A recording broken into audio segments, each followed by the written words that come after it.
Bonjour tout le monde. Je m'appelle Luc G. Hébert, je suis le directeur des partenariats de recherche et président du comité scientifique consultatif du Centre d'excellence sur la douleur chronique pour les vétérans canadiens, que je vais appeler le CPCOI lors de cette présentation.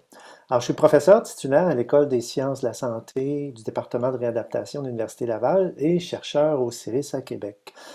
Le CPCOI a été créé pour supporter financièrement des recherches et contribuer à améliorer le bien-être des vétérans des Forces armées canadiennes et de leurs familles qui souffrent de douleurs chroniques. Et parmi les outils développés par le CPCOI pour soutenir la recherche, il y a notre programme de subvention qui est destiné aux étudiants gradués qui souhaitent réaliser des projets de recherche sur la douleur chronique chez les vétérans canadiens.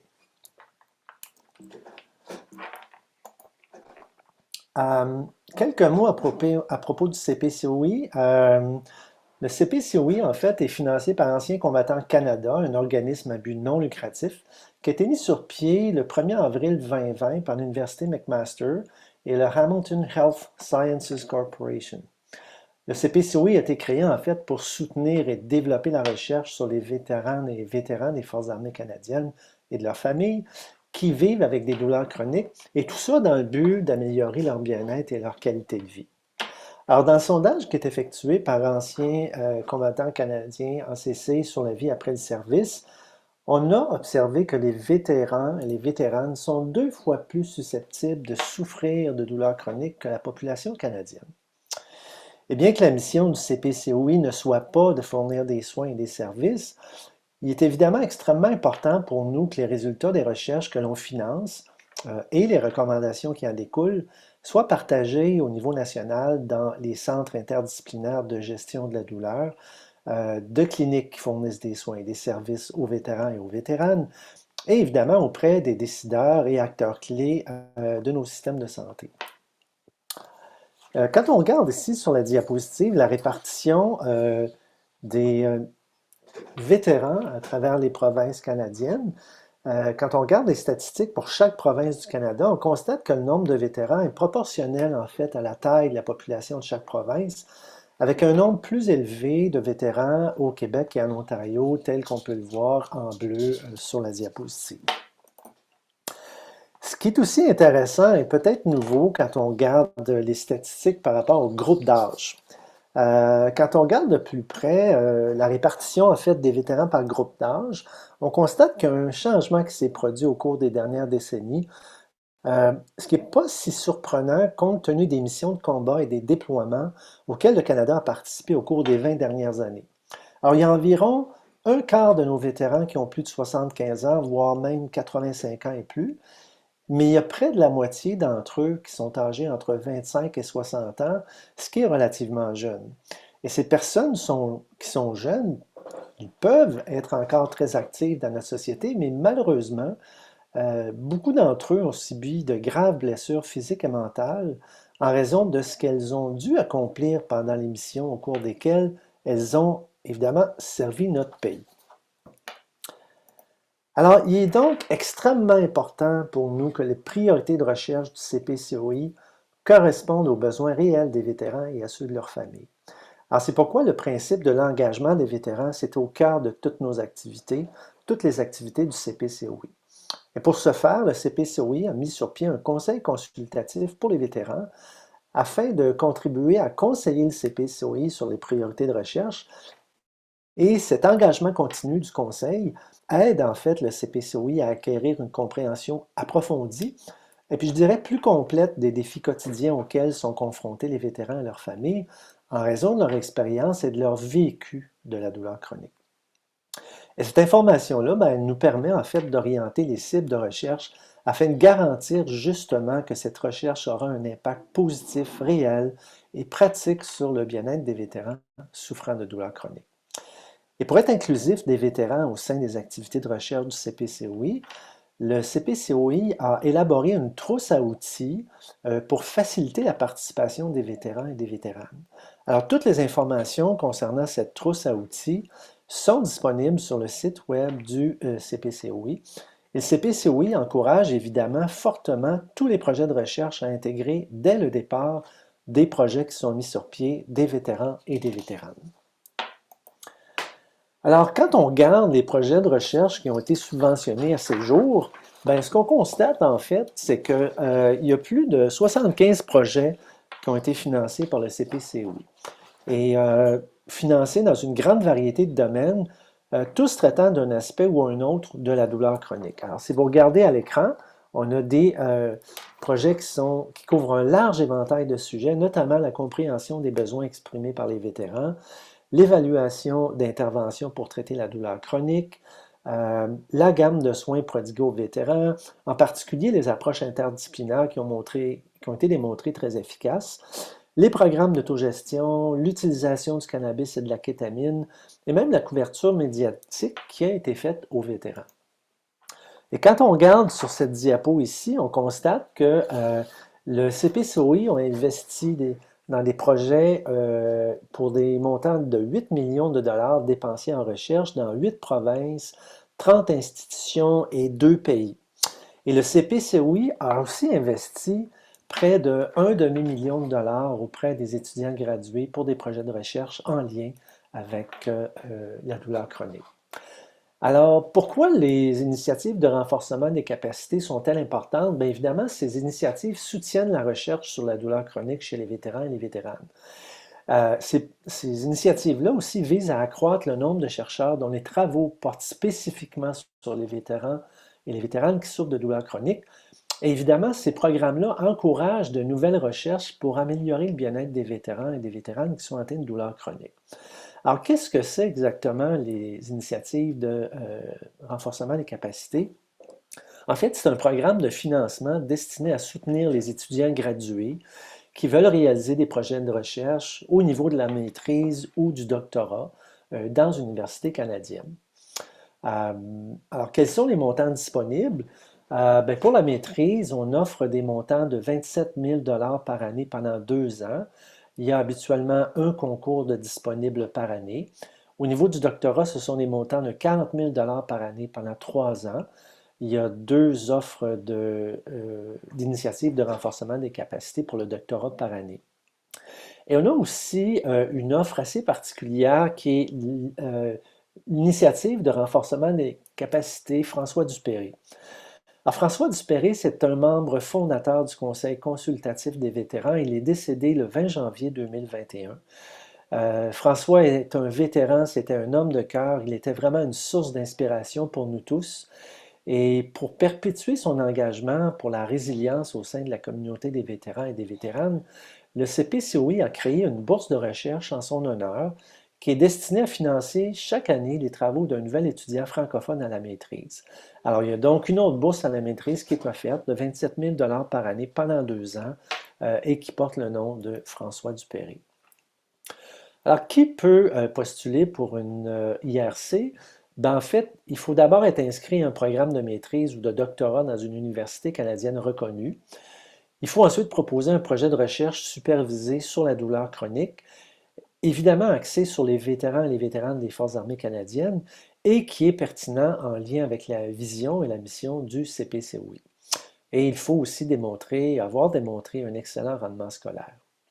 Et pour ce qui est des candidats qui voudront appliquer au programme de maîtrise François Dupéré, ben, ils doivent être citoyens canadiens francophones ou résidents permanents francophones au Canada et ils doivent obligatoirement être inscrits à un programme de maîtrise dans une université canadienne de langue française qui est reconnue.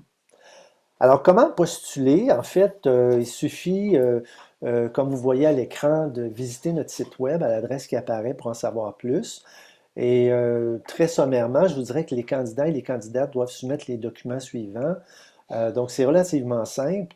Le formulaire d'application des IRC, une lettre de motivation venant du directeur de recherche, du candidat ou de la candidate, le curriculum vitae du candidat ou de la candidate et du directeur ou de la directrice de recherche, les références pertinentes en lien avec la demande qui est soumise et le document signé des termes et conditions de l'IRC.